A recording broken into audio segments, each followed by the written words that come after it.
I am the Tofu Golem. Please enjoy the video. You start by preparing Waze for safe, lawful navigation.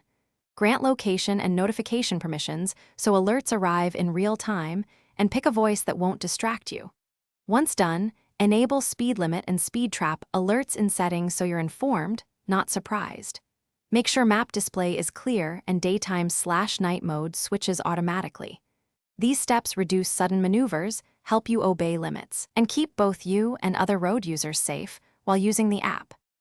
While driving, let Waze guide you along recommended routes and respect the app's turn-by-turn cues so you avoid illegal maneuvers.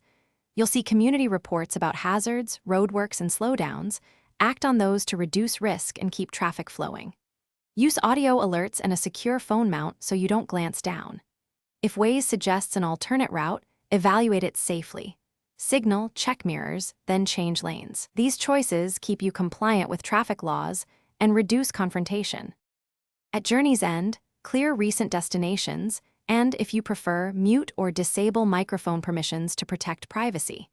If you encounter incorrect alerts or outdated reports, use the report feature to correct them so other drivers benefit.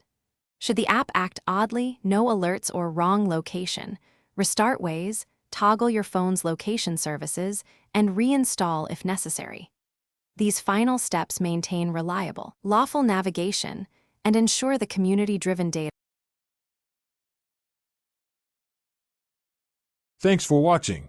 Consider subscribing if we helped you today.